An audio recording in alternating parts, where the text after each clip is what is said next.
Hello everyone, Bhagwati academy में आपका स्वागत है और मैं हूं श्रद्धा। और आज के वीडियो में हम एक बड़े सीरियस टॉपिक के ऊपर बात करने जा रहे हैं।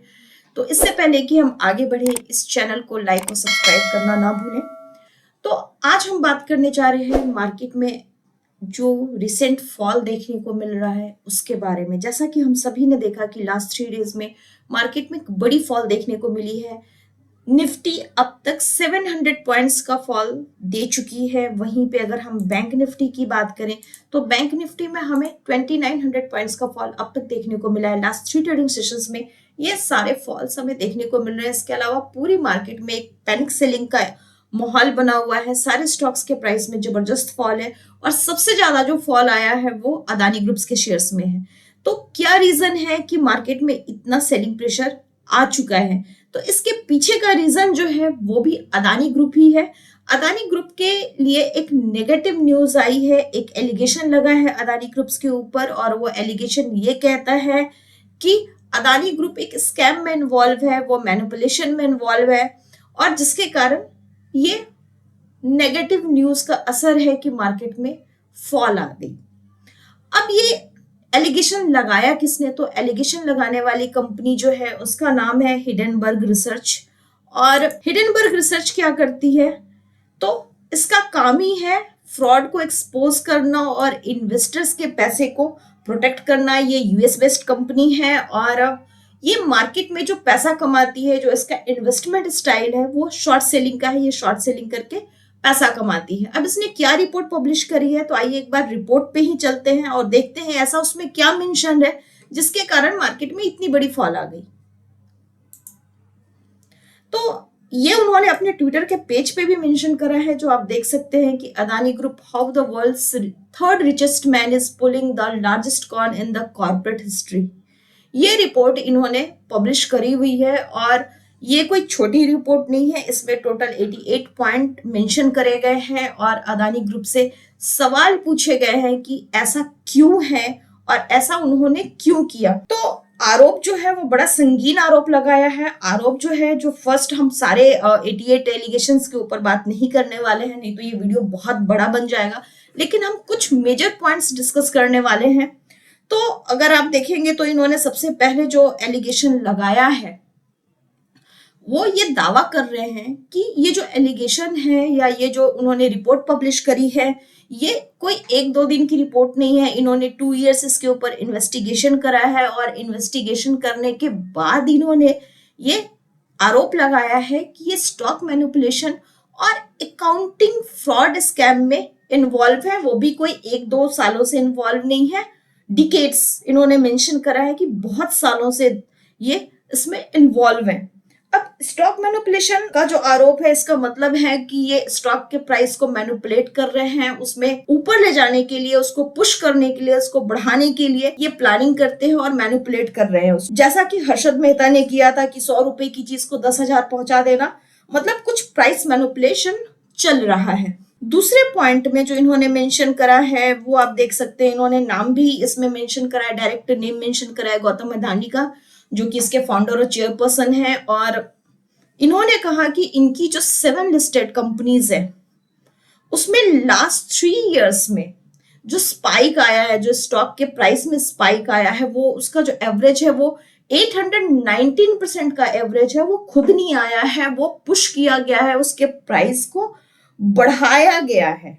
वो खुद से नहीं प्राइस ऊपर भागा है, उसको भगाया गया है। ये एलिगेशन उन्होंने सेकंड पॉइंट में लगाया है। साथ में ये भी दावा करते हैं कि इनका जो रिसर्च है, तो इन्होंने ऐसे ही ये रिसर्च पब्लिश नहीं करा है। इसके लिए इन्होंने लोगों से बात करी है और जिनसे बात करी है वो कंपनी के फॉर्मर सीनियर एग्जीक्यूटिव्स रह चुके हैं। सीनियर एग्जीक्यूटिव से बात करने के बाद इन्होंने ये सारा कुछ पब्लिश करा है और इन्होंने सारे डॉक्यूमेंट वेरीफाइड करे हैं, वो साइट विजिट करी है, सारी चीजें इन्होंने यहाँ पे मेंशन करी है। इनका फोर्थ एलिगेशन अगर आप देखोगे तो फोर्थ एलिगेशन कहता है कि जो कंपनी की शेयर्स हैं वो स्काई हाई वैल्यूएशन किए गए हैं। अगर वो रियल प्राइस पे आए तो उसमें 85% का डाउन साइड आ सकता है। डाउन साइड का मतलब कि वो प्राइस 85% तक डाउन आ सकता है।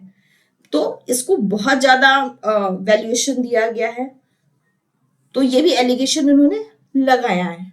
फिर जो नेक्स्ट पॉइंट की जो बात हम करेंगे, तो इनका कहना है कि करंट रेशियो है कंपनी का। अब करंट रेशियो क्या होता है, जो करंट एसेट है उसको अगर आप करंट लाइबिलिटी से डिवाइड करेंगे तो आपको एक डिजिट मिलेगा, 123.05 समथिंग, कुछ भी मिल सकता है आपको।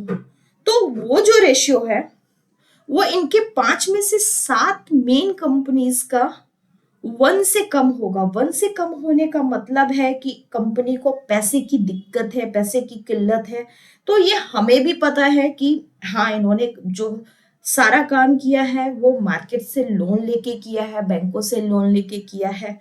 तो ये चीज ये यहाँ पे मेंशन कर रहे हैं। फिर नेक्स्ट एलिगेशन जो ये लगा रहे हैं, जो पॉइंट ये मेंशन कर रहे हैं, उनका कहना है कि इस कंपनी को, इस ग्रुप को आपको एक इंडस्ट्री की तरह नहीं ट्रीट करना चाहिए, आपको इसको एक फैमिली बिजनेस की तरह ट्रीट करना चाहिए। फैमिली बिजनेस की तरह से इसलिए ट्रीट करना चाहिए क्योंकि इसके जो 22 मेन लीडर्स हैं जो कंपनी को लीड कर रहे हैं, उसमें से 8 फैमिली मेंबर्स ही है, और वो 8 पर्सन ही ऐसे हैं जो कंपनी के मेन डिसीजंस को ड्राइव करते हैं।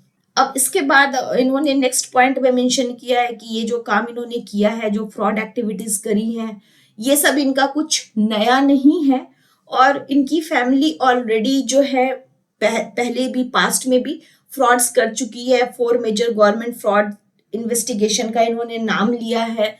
और क्या फ्रॉड इन्होंने किया है, तो मनी लॉन्ड्रिंग, टैक्स पेयर्स के पैसे के फंड में हेराफेरी, करप्शन, ये सारी चीजों का इन्होंने यहाँ पे नाम लिया है। इसके बाद के एलिगेशंस में, बाद के पॉइंट्स में इन्होंने उनके फैमिली मेंबर्स के नाम लिए हैं बेसिकली, जैसे कि यहाँ पे उनके छोटे भाई का नाम लिया है, फिर उनके ब्रदर इन लॉ का नाम यहाँ पर के लिया है कि उन्होंने क्या फ्रॉड करा है, उनके बड़े भाई का भी नाम यहाँ पे मेंशन है कि वो किस एक्टिविटी में इन्वॉल्व रहे हैं। तो इस तरीके से इन्होंने अलग अलग पॉइंट्स मेंशन करे हैं, और टोटल 88 क्वेश्चंस उन्होंने पूछे हैं कंपनी से। अगर आप ये सारा जो रिपोर्ट है पढ़ना चाहते हैं तो आप इनकी वेबसाइट पे भी जाकर के पढ़ सकते हैं। हिडनबर्ग की वेबसाइट पे जाकर के आप पढ़ेंगे तो आपको सारी चीजें मिल जाएंगी। ट्विटर पे भी लिंक दिया हुआ है, वहां पर भी क्लिक करके आप इस रिपोर्ट को एक्सेस कर सकते हैं, और गूगल पे आप सर्च कर सकते हैं, ये रिपोर्ट अवेलेबल है।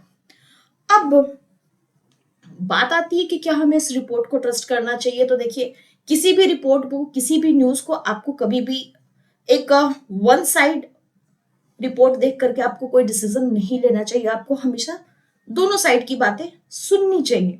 तो अगर दोनों साइड की बातें सुने तो अदानी ग्रुप की तरफ से अभी उनके स्पोक पर्सन जो है वो है उनके सीएफओ, और उन्होंने कहा है, उन्होंने 3 पॉइंट मेंशन करा है। उन्होंने कहा कि ये जो सारी रिपोर्ट है वो बेसलेस है। इस रिपोर्ट के लिए किसी भी पॉइंट पे कंपनी से कोई भी बात नहीं की गई है, कंपनी से कोई सवाल नहीं पूछे गए हैं, डायरेक्ट ये रिपोर्ट पब्लिश कर दी गई है, और ये सारी की सारी जो रिपोर्ट है वो पूरी तरीके से बकवास है, बेसलेस है।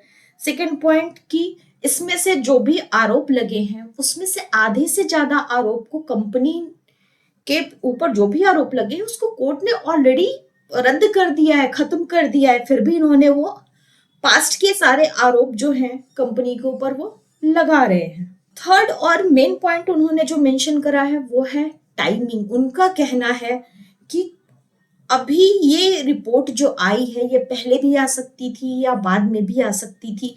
अभी क्यों आई है, इसके पीछे का जो मेन रीजन है वो रीजन है इस कंपनी के एफपीओ को फ्लॉप करना। आपको भी पता होगा कि अदानी ग्रुप एक एफपीओ लेकर के आ रही है जो कि अभी इंडिया का सबसे बड़ा एफपीओ होने वाला है। तो उस एफपीओ को फ्लॉप करने के लिए ये सारी प्लानिंग की गई है। अब साथ में एक चीज और इन्होंने मेंशन करा है कि जो कंपनी हिडनबर्ग है जिसने ये रिपोर्ट पब्लिश करी है वो शॉर्ट सेलर है। तो शॉर्ट सेलर है तो उसने ऑलरेडी इस कंपनी में शॉर्टिंग की हुई है, और जब कंपनी के स्टॉक्स के प्राइस में फॉल आया तो उन्होंने अच्छी अर्निंग कर ली है। तो ये दोनों तरफ के, दोनों के पॉइंट्स हैं जो उन्होंने अपने अपने पॉइंट्स रखे हैं, और मार्केट में एक मेजर फॉल हम सभी ने विटनेस किया। अब बहुत सारे लोग ये भी सोचेंगे कि हमें इस रिपोर्ट से क्या लेना देना है, हमने तो अदानी में कोई इन्वेस्टमेंट करा नहीं है। तो देखिए, अगर आपने अदानी में इन्वेस्टमेंट नहीं भी करा है, लेकिन अगर आप मार्केट में इन्वेस्ट करते हैं, मार्केट में ट्रेड करते हैं, तो आपको मार्केट के अपडेट्स पता होने चाहिए। और अगर ऐसी कोई स्कैम सच में सामने आ जाती है, मैं नहीं कह रही कि ये सच है या झूठ है, मैं ऐसा कुछ भी नहीं कह रही, बट अगर सच में ऐसा कुछ आता है तो आपको पता है कि अदानी ग्रुप के प्राइस ही सिर्फ डाउन नहीं आएंगे शेयर्स के, अगर ऐसा कोई स्कैम सामने आएगा तो बैंकिंग सेक्टर्स में भी बहुत नेगेटिव इम्पैक्ट पड़ेगा अगर ऐसा कुछ होता है तो, क्योंकि बैंक्स हैं जिन्होंने अदानी ग्रुप्स को बहुत लोन दिया हुआ है, तो अगर अदानी ग्रुप डूबेगा तो उसका नेगेटिव इम्पैक्ट बैंकिंग सेक्टर के ऊपर भी पड़ेगा। मार्केट में सारी चीजें एक दूसरे के साथ लिंक्ड होती हैं, तो अगर हम मार्केट से हम जुड़े हुए हैं, मार्केट में इन्वेस्टमेंट करते हैं, मार्केट में ट्रेड करते हैं, तो हमें मार्केट्स के सारे अपडेट्स पता होने चाहिए। तो आप क्या सोचते हैं कि ये स्कैम कितना सही है, कितना गलत है? आप इसको पढ़ सकते हैं इसके बारे में, और आपको जो भी लगता है कमेंट में आप मेंशन कर सकते हैं। और अपडेटेड रहिए मार्केट के बारे में, अप टू डेट रहिए और सारी इंफॉर्मेशन को कलेक्ट कीजिए, उसके बेसिस पे मार्केट के सिनेरियो को समझिए और अपने ट्रेड्स को प्लान कीजिए। तो मिलती हूँ आपसे अगले वीडियो में, तब तक इस चैनल से जुड़े रहिए और लाइक सब्सक्राइब करना बिल्कुल मत भूलिएगा।